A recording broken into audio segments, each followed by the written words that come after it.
Cher grand rabbin, cher rabbin. Cher président, chère présidente, cher administrateur, chère administratrice, nous allons aborder aujourd'hui le thème de la conversion. Un thème qui fait souvent peur, parfois au rabbinat, ou tout simplement au consistoire.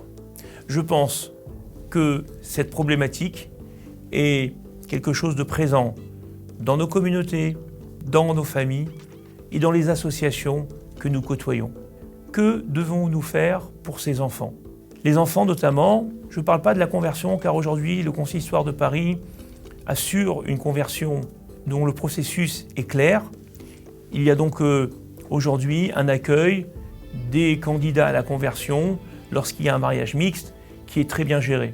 Notre point faible aujourd'hui, c'est l'accompagnement des enfants issus de mariages mixtes, c'est-à-dire dont la maman est non juive et le papa est juif.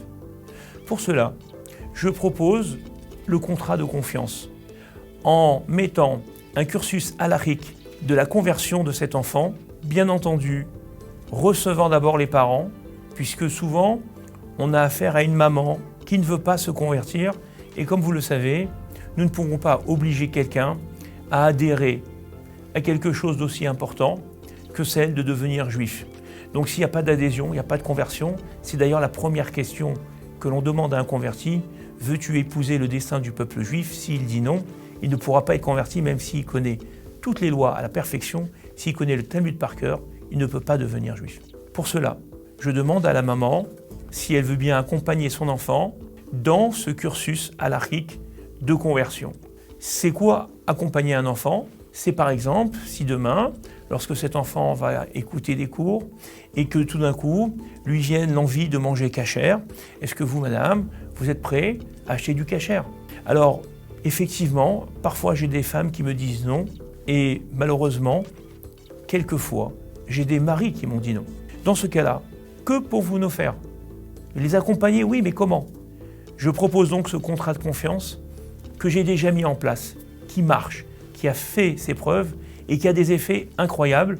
Nous pouvons aujourd'hui donner à nos enfants cette possibilité de devenir juifs en étant accompagnés par la communauté, mais n'oublions pas, par la famille, car c'est là-bas qu'il grandit et c'est là-bas qu'on vit notre judaïsme. En fin de compte, c'est à la maison. Et donc, ensuite, sur le choix des écoles juives, est-ce qu'il va continuer son cursus à l'école non juive? Où va-t-il manger?